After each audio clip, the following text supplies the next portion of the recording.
Welcome to the What the Fuck Is That podcast, where we ask the age-old question of what the fuck is that? I'm your host, Jess. I'm Jen. What's up, Jenny? Not much. How about you? This is our first episode! That it is. I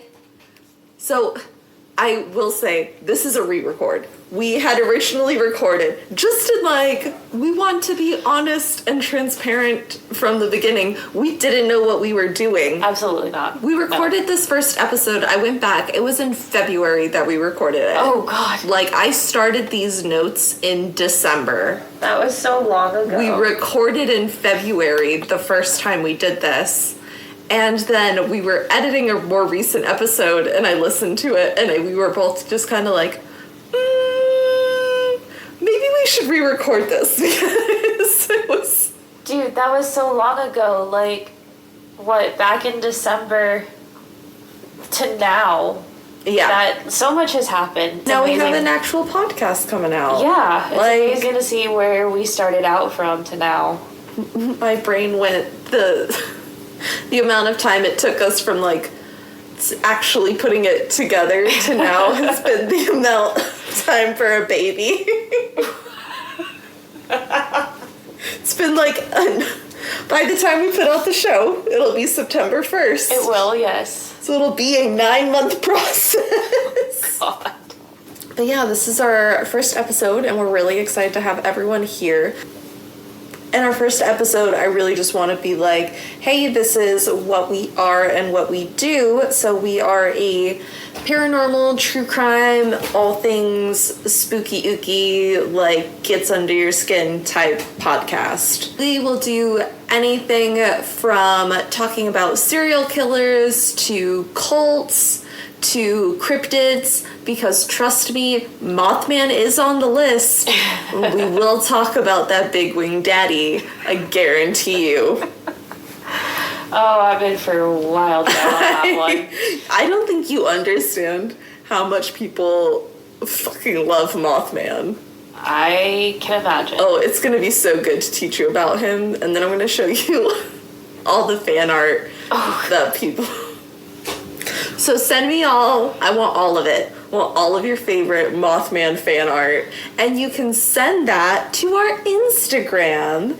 And our Instagram is WTF is that pod. So on Instagram, that's WTF is that pod. We announce a week ahead of time what the topics for each episode are. You can get special sneak peeks and behind the scenes pictures. That's also the spot where we're just going to do probably the most updating is through the Instagram. Yeah. And then also, if you listen to this show and you're like, wow, these two spooky bitches are fucking awesome, you can head over to our Patreon at What the Fuck Is That Podcast. That's WTF Is That Podcast at Patreon. Nice plug-in. Thank you. So this episode will be a particularly special episode because as opposed to every other episode that we will be doing, which will be either me or Jen telling a story, this one, we are going to tell 2 stories. They're both a little bit shorter stories, but just equally as spooky-ooky. Absolutely. So let's head on into it. Hey, Jess. Hey, Jen.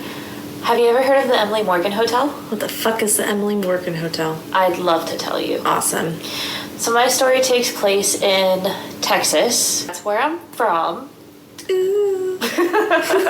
Born and raised in Texas. So that's kind of what we decided our first episode was going to be kind of hometown legends. So the history of the Emily Morgan Hotel, it was built on the grounds where the Mexican forces fought the Texans in the long barracks of the Alamo in 1836. Yeah, notoriously bloody. Yes. Lots of people died. Yes. Lots. Over 600 men died. Oh, that's... Yeah, that was my next fact. Oh, that's a lot of people. Absolutely, because of how massive the grounds were, the Emily Morgan Hotel where you see it, so this is obviously all in San Antonio now. Uh-huh. This is literally downtown San Antonio. And when you're looking at the Alamo, the Emily Morgan is probably 1 to 2 blocks down. So you can see how much death happened over this span of land. Oh, yeah. So 600 men, a lot. Some of the most notable features is the gargoyles to depict various medical ailments, which I thought was cool. I've never noticed that. That's like, okay, so I know gargoyles are supposed to be like a big protection thing, which would be a really cool episode to do just on like gargoyles and home protectors. But it's the ailment part where I'm just like, who made these? It's weird that they're medical ailments. I have no idea. I would love to know why. Is that a normal thing for gargoyles, or? I don't think it's a normal thing for gargoyles, but I think it could be linked to the fact that it actually used to be used as a medical arts building. Ooh. Yeah, so I'm assuming that's why they were medical It's ailments. literal. Yeah, it's literal medical art. Apparently it housed over 100 medical professionals. It's believed to have a section dedicated to those suffering from psychological conditions. So you know the type of care that those people were having. Yeah. For that way back time. when, yeah. Yeah, it sounds like they were just in a padded room. So it opened as a hotel in 1984. It was inducted into the Historic Hotels of American organization. Ooh, that's kind of cool. Mm-hmm. I didn't know that was a thing. Like, I knew, like, historic landmarks were a thing. Yeah, I didn't know the, like, historic hotels existed. Yeah, which, I mean, makes sense now that I'm thinking of it, but it's not one of those things where I've been like, you know what, the Historic Hotel Society. Yeah, it's not something you'd automatically go Google search. So it's named after the infamous Emily Morgan. And we'll get to her story in a little bit. Ooh, infamous. Dun, dun, dun. It's definitely your kind of story. Ooh. Yeah. So there's actually a blank space between the 14th floor and the observation tower for a clock that was never installed. Oh, that would have been cool as shit. It really would have. Like, if you look at the building, structurally, like, you see where it could have gone. Yeah, and it's just like, ah. Yeah. I wonder if they're ever gonna put it in, or if they're just like, fuck it. I doubt it, since it's a historical figure now. Yeah, but still, that would be like bringing it true to its original vision, you know? Yeah, I don't know. That's definitely something we'd have to watch for in the future. Oh, yeah. So there's actually no true 14th floor due to omitting the 13th floor due to superstition, which, you know, is typical with most hotels. Which I think I found that out as a child, and I thought that was the coolest fact I had ever learned. Like, it was my first, like, spooky fact that I really remember knowing, and I was like, yeah, I'm cool because I know this. Like, type kid. Little did we know that 13 is actually a lucky number. So we're going to get into a little bit of the history of who Emily Morgan was. Ooh, okay. She was born Emily D. West in 1815 and died in 1891. So originally she was a free woman of color. Ooh, go girl. Yeah, so she was from New Haven, Connecticut. However, she was kidnapped by the Mexican cavalry. Ew. And ended up being sold. She's a free woman. You leave her the fuck alone. According to Santa Ana, no. That's, yeah. Yeah. You know, when she was kidnapped by the Mexican cavalry, the morning of the Battle of San Jacinto, Santa Ana apparently invited Emily into his tent. He said, hey, homegirl, slither on over here. And the story goes that he was actually found after Texans won, huddling under a tree in a dressing gown and slippers. Ooh, she got him. She said, you want to make me not a free woman? That's fine. I'll free you of your clothing. So some say he tried to escape cross-dressing as a woman. A British traveler, William Balliart, later wrote in 1842, the Battle of San Jacinto was probably lost to the Mexicans owing to the influence of a mulatto girl belonging to Colonel Morgan, who was closeted in the tent with General Santa Anna at the time the cry was made, the enemy, they come. She delayed Santa Anna so long that order could not be restored readily again. That is the ultimate feminine move. Right? Hey, I didn't have to drop a single drop of blood but you still won. You're fucking welcome. Even though Texas won, and apparently she had a hand in helping Texas win, she was stranded in Texas. Wow, I love that they're just like, thanks, Kay, bye. Yeah, completely. And so during that time that she was captured and traded, she lost all of her paperwork, including her passport, which claimed her as a free woman. Oh, no. And to not have that documentation in the South. Yeah, you're fucked. Yeah, it's not a great time for her. Well, especially since there might still be some Mexican soldiers who see her and take her because they knew she was a slave, or like, you just don't know. A lot of different things could have happened. But here comes Major Isaac Moreland, a commander in the Texas military at Galveston, vouched for her, which allowed Emily to continue her travels. Yes! It was noted that she was immediately on her way to New York in March of 1837. Many contribute Emily to the song The Yellow Rose of Texas, even though any correlation between the two have been disproven. Oh. So if you're from Texas, pretty much you know the Yellow Rose of Texas. If you don't... Tell us for all the non-Texans and me, because I only lived there for 3 years. If you don't, go look it up. Oh, fuck off. Okay, fine. Hold on. Okay, that was certainly a song that we just listened to. Okay, so if you want to look it up, because apparently there's 25 fucking versions. It took us forever to find it. It's The Yellow Rose of Texas by Ernest Tubb with 2 B's. All right, so that was just a little background on who Emily Morgan was and why they decided to use such a historic woman's name. Here's some of the mysterious occurrences that happened in this hotel. Ooh, we love a spooky hotel. Absolutely. I, to this day, still want to go and stay at this hotel. We should go. We should make that a Patreon goal. Absolutely. Staff and guests have shared stories to assume the hotel is haunted, which obviously is why we're talking about it. Yeah. Because, like, if you're going to believe anyone, I'm going to believe people who work there and have to see it on the daily. Oh, yeah. Because any guest can hear a bump in the night and be like, I was so scared, and have sleep paralysis. But if you're working there every day, you're going to see some shit. Yeah, absolutely. So apparently phones would ring in the middle of the night with no one on the other end. Several reports of seeing doors close on their own and like feeling some sort of presence. People have actually heard hearing like hospital carts. Ooh. Outside their rooms, like squeaking past their rooms. That's super spooky. Especially with it being in medical arts. Yeah. Ew. The 14th floor has a distinct smell of antiseptic or like a Band-Aid smell. Ew.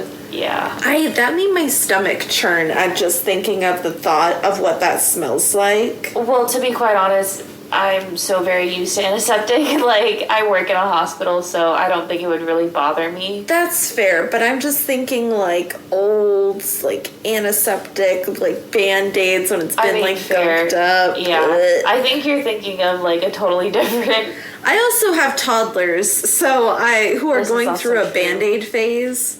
Oh so just the thought of that smell, I'm like, that's okay. Guests have also reported a woman in white walking the halls. There's always a woman in white. Always a woman in white. Always a woman in white. Yep. You know, gotta have her somewhere. Most of the haunted floors are the 7th, 9th, 12th, and 14th floors. That's a lot of them. Yep. That's like a fourth of them. Yep. People recommend to stay on the 7th floor if you're looking for a spooky ooky time. Ooh. Yeah. Why? We'll get there. So we're going to start out with the 14th floor. So this floor, people have generally stated that it shockingly resembles a hospital setting smell. Ooh. Yeah, so like back to that antiseptic, like sterile smell. Which again probably wouldn't bother me, like I'm so used to it. Yeah. But like again, that is such a specific scent. Yeah. It says that it was the medical arts building waiting area originally. On the 14th floor? Yeah, I don't know. What? I don't know. Maybe it was just, like, some type of lobby that was, like... Maybe if, like, your loved one is in surgery, Yeah. that's where they have you go instead of just sitting, like, with people waiting to go to other things. Yeah, I'm not entirely sure how it was structured originally, but that's what it said. Interesting. That's what my research said. That's bizarre. It really is. Right. So I'm assuming it has to be, like, some type of waiting, like, surgical waiting area. Yeah, or, like a holding room. Yeah, you know, something like that. So some of the experiences these people have are doors opening to the hallway as a scene from a hospital. Ooh. Yeah, so, like, these doors will open and it'll show, like, it'll look like a hospital. Oh, it's like a time of slip. Yes. Ooh, those are fascinating hauntings to me. I would love to talk about this on another episode, but I genuinely believe that there's different kinds of hauntings. Oh, yeah. All right, so now on to the 12th floor. This used to be the operating floor of the Medical Arts Building. You can expect it to be a little haunted. Yeah, just like a little bit. There's a little bit going on there. Yeah, just a tad. Guests have seen in their bathroom the doors opening and closing and the sink turning on by itself. Yeah, and then everything, like, I guess kind of returns to normal as soon as they step into the bathroom. That's the worst because they're just watching. They know exactly what they're doing and they're just like, let me see how much I can fuck with you. Yeah. That's where I'd just start ignoring. Yeah, and be like, nope. There have been apparitions of nurses in the hallways pushing, like, old gurneys. Yeah. Which, again, there's so many time slips in this. So many. I want to go experience one. I've experienced one before, but I want to do it again as an adult. I haven't, and those seem... Like, just for our at-home viewers, we're both sensitives, so we both can pick up on these things.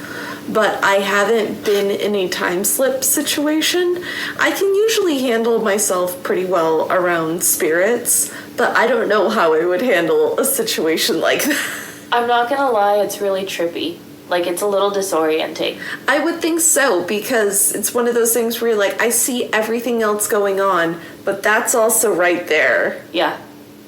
Yeah, and I would love to go into detail about mine at some point eventually. It's trippy, I'll say that. Gotcha. So the swimming pool was constructed out of stainless steel from the operating tables. No! No! Who approved that? Who was like, we need to save money, just take them out of the operating rooms? No. No. As one of my good friends has told me, waste not, want not. No. And if she's listening, she knows exactly who she is. No. Absolutely not. That is horrifying. Oh, God. I just found all these crosses in that empty field over there and used it to make a house. What's the fucking problem? Oh, God. That's wild. Why would you do? Who approved this? Why would you do that? I have no idea. Anyways, according to staff and guests, the elevators have a mind of their own. That's not an invention that I want to have a mind of its own.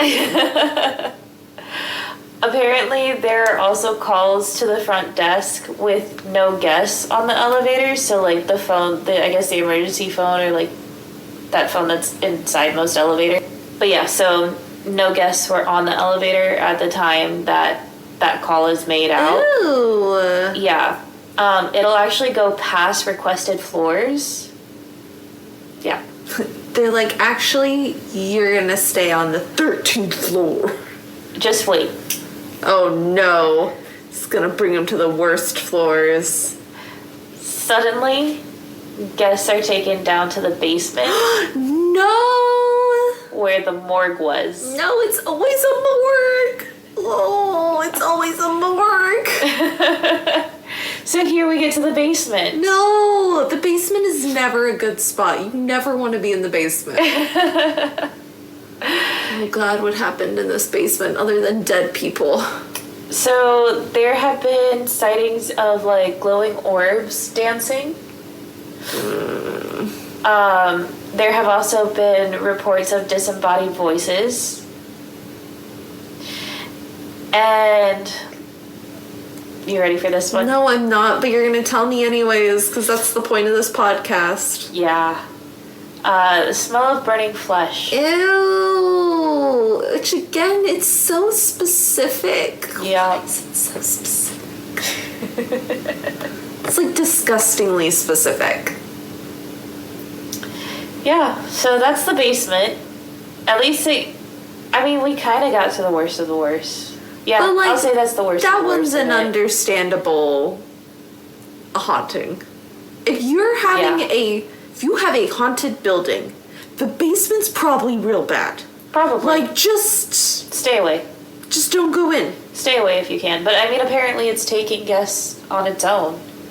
I mean, you know, so it's not that's like more ominous. I don't think that made me feel better. Like, we're gonna take the stairs, bitch, when we go. We're not getting on the elevator. There's 14 floors. Get stepping. So here we are to the 7th floor. Dun dun dun. I couldn't find like really confirmation of this specific ghost, but there have been reports of like a haunted ghostly bride. Oh, again, it's always... This place sounds like the most stereotypical haunted place. Yeah. Because we are just hitting all of the major notes of like a basement, a bride, a lady in white. Yeah, and it's about to get even more stereotypical. Like I said before, it is the most haunted floor of this hotel. Guests have heard a woman screaming in the middle of the night. Oh no. Yeah. That's not a sound you want to hear. Absolutely not. Whether it's real or ethereal, neither way is good. Yeah, no. There have been apparitions appearing in the guest rooms and in the mirrors. Ooh. Yeah. So I guess they really like to play there. And mirrors are supposed to be like portals too, which makes it even creepier. I know. No, thank it's you. It's like, ugh, I get the ick from here. Yeah, like, that's okay. Many guests have left in the middle of the night or have demanded to switch rooms. Oh, shit. And people willingly go here knowing that this is haunted, and people willingly go here knowing that it is listed as the 3rd most haunted hotel in the world. Oh, shit. Yeah. Wow. And that's the story of the Emily Morgan Hotel. That's cool. Yeah. We should definitely go to there. Yeah. But anyways, now it's my turn. It is. Hey, Jen. Hey, Jess. Do you know about the Wolfe Manor? What the fuck is the Wolfe Manor? Oh, I can't wait to tell you. Tell me. So, this story is in Clovis, California, a little town outside of Fresno. It's known as the Gateway to the Sierras. And here stood, because it is demolished now, I will say. It's very sad. Oh. Here stood Wolfe Manor, or Andrews Estate, and it was built in 1922. Ooh. And we're just going to call it Wolfe Manor from now on because it's taken on several names that we'll go over. Okay. But for the most part, it's known as Wolfe Manor. Got it. And we'll get to that whole thing later on. Cool. But it was an opulent mansion that was built by a young tycoon. He was born in Italy in 1893 as Anthony Andrade. And he changed it to Anthony Tony Andrews when he came to the States from Italy. Okay. He wanted to seem a little bit more Americanized because he was coming in as this wealthy tycoon. Yeah.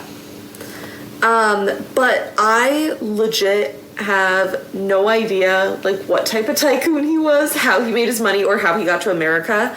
And I searched. I could not find anything. So this is all I got. Like... Okay. It was ridiculous.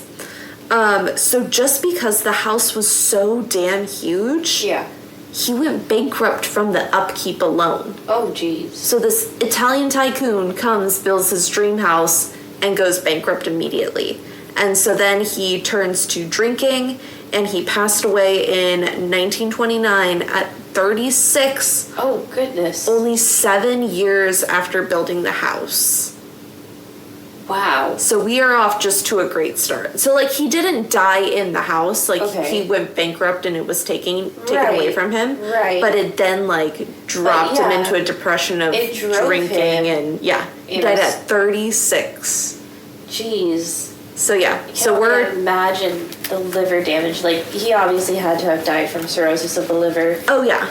And, like, geez, I've seen the damage that disease does to a person, and it's just... But how much you have to be drinking to die at 36 of that? That's insane. But yeah, so we're just off to a real great... After Tony's death, it actually sat vacant for a while because, like, the whole Great Depression of it all. Yeah. And it actually reopened as Hazelwood Sanitarium in 1935 because, as we did with all old buildings, obviously just make it a sanitarium or a mental hospital because why not? Of course.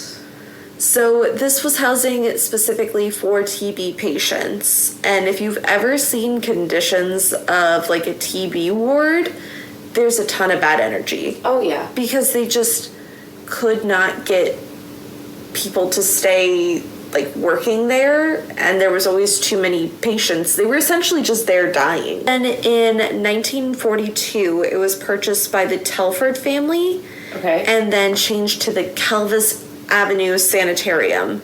So this is when it switched from being just a TB hospital to being for the mentally and physically ill. Mentally and physically ill. So that basically means anyone who has any type of physical disability. Yep. So I literally wrote down this was anyone from people with mental disabilities, tuberculosis, to female hysteria. Wow. Yeah. And so, like, a lot of these mentally ill patients were just dropped off by their family, and they never saw their family again. Wow, that's wild to me. It's insane. Then in the 1950s, there was an additional ward added onto the land that was for the elderly. Of course there was. Yeah. So these rooms were packed with people. They literally couldn't keep a nurse on staff for more than 30 days. So there were 2 patient-on-patient murders in the same year. It was said that during this time, the sanitarium averaged a death a day. That's not normal. So the worst part is this area was very remote. The undertaker couldn't come every day because of how remote Clovis was at the time. No, please don't tell me. So they would put them in the basement. Of course they did. And that's where they would stay for upwards of a week. Oh my God. For the undertaker to come and take them away. The smell. Yeah. I could not imagine the smell. No. Because these patients didn't really have anyone to watch over them, and there's just wild shit going on. No one's getting taken care of. Pure chaos, yeah. But they are also in a mental hospital, so there are things put up to prevent themselves from, like, unaliving themselves. Yeah. So one patient did the horrifying thing of trying to unalive himself with a fire extinguisher. Oh. He put the nozzle in his mouth and pulled to try to asphyxiate himself. Oh my God. Whoa. So with all of that going on, it's not really a surprise that the facility closed in 1992. Yeah, that's not a surprise. Yeah. For it to take that long to be shut down. Oh yeah, that's insane because let's see, it was taken over as a sanitarium for this one in 1942. So, like, 48 years this was operating. But you have to remember, this was during a time that was just normal.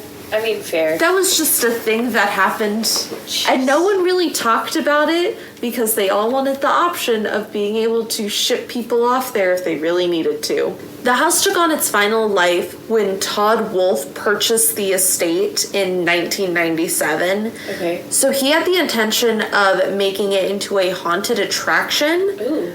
But actually had to stop because of the spirits fucking with him. Like, it got to the point that he couldn't keep a crew. So at that point, he's like, okay, let's make it an Airbnb. But then Todd was worried about the liability of the ghosts fucking with the customers. Yeah. the house was sadly demolished on November 16th, 2014. Let's get into all of the hauntings that happened before this home was demolished. I would just like to say, if I can, I might be jumping ahead of everything. Go ahead, do it. But the fact that you demolish the house doesn't get rid of anything that's there. Oh, I can't wait that you said that. Just wait. We'll get there. All right, so let's start with like a more mild salsa haunting. Okay. And then we'll get up to a habanero pepper haunting. Just gotta get more spicy as we go. First of all, after the sanitarium closed, there were just like a shit ton of break-ins. Uh-huh. Police were patrolling the area, but the police would also get constant 911 calls from inside the house. Oh, no, I don't like that. Which, like, okay, some vandals going in, calling 911 on the phone. Yeah, great, except for the fact that the home had no power or phone lines.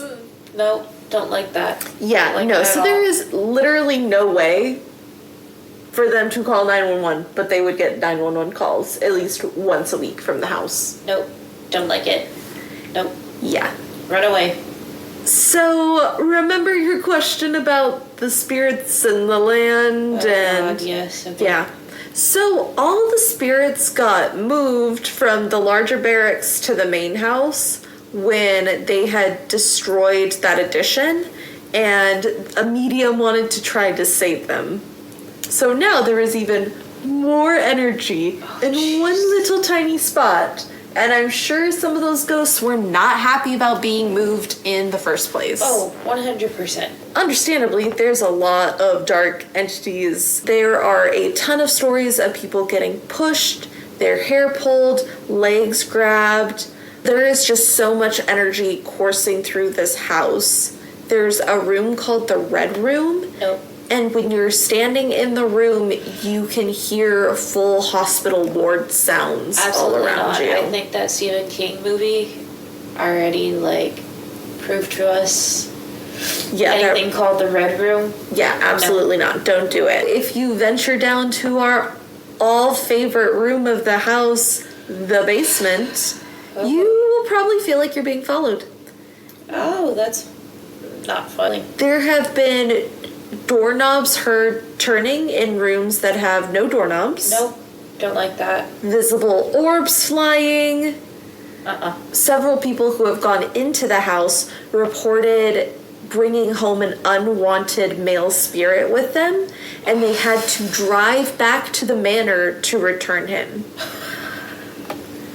As if he's just there, and they drive him back like, here you go, this is yours. Like a lost puppy or something. So, the funny thing is that as a healthcare worker, like, I just imagine that he still thinks the hospital's there. It's a patient that ended up escaping and they're returning him, and I'm just like, oh my god, I can definitely see that within a hospital. That makes more sense for this next part. Okay, so he's a male patient, and you can tell that it's him because he has a cigar smell, a deep voice, and he'll just move random objects around. So, like, maybe he's just a little old man who had dementia, and he just forgets what's... Oh! He just accidentally followed them. That's a little wholesome old man ghost. I mean, we can be hopeful with that, right? Yeah, because then there's also a man who will just stand at the top of the stairs and push people down them. Oh, no, that one we don't want. Yeah, I feel like that one's Tony, and he doesn't want people invading the home that he loves. Like, people who have experienced this have felt that it's not like a patient that was there, but somebody who had a deep, like, physical attachment to the home. Okay, I can see that. Even though you don't die at a place, that doesn't mean that you can't haunt the place. Yeah. There's all that going on in the home. That's not even the major entities in the home, because we have 3 main entities that have the most documentation. They are an elderly woman named Mary. Okay. A younger girl named Emily. Okay. And a strange figure they have named, and you're gonna hate this, Man Baby. No. Absolutely I knew you were going to hate it. I hated it. Absolutely not. Oh my god. Okay, so we'll start with Man Baby. No, please. So there's the least on him, if that makes you feel better. Fine, let's get it over with. And it's actually a little sad. Okay, so he's just kind of like huddles by himself in the corner. Okay. And he doesn't talk, but the picture is a little scary. But if you think about it, he must have been in there for a disability. His face didn't fully develop. Yeah. He never learned how to talk or communicate if he was dropped there as a baby. So, like, that one's a little sad, but also choose a better name for him. Just make a name for him. Just decide. This is Harold.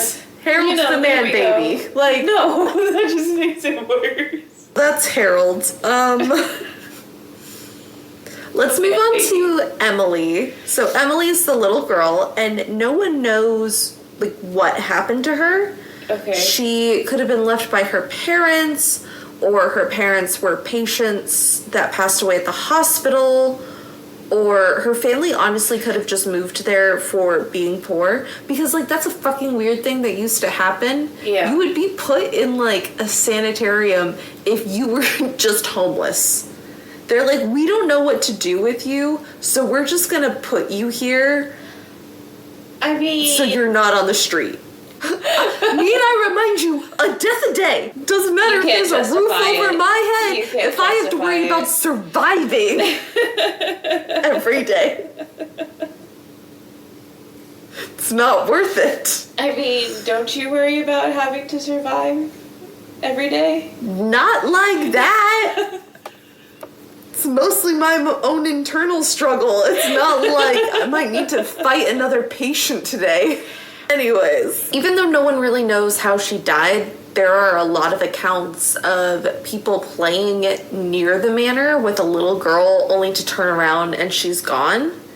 And it seems like she just wants someone to play with. Like, no one has had a bad interaction with her. Oh, well, that's good at least. Yeah. Sometimes she would have a little boy with her who wouldn't really talk, but she's just a general little girl spirit who wants to be there and play with little kids, which is how you know that it's an actual spirit, is when people are like, she just wanted to play, nothing felt negative, and it's not inside the house. Yeah. No one is luring them to the house.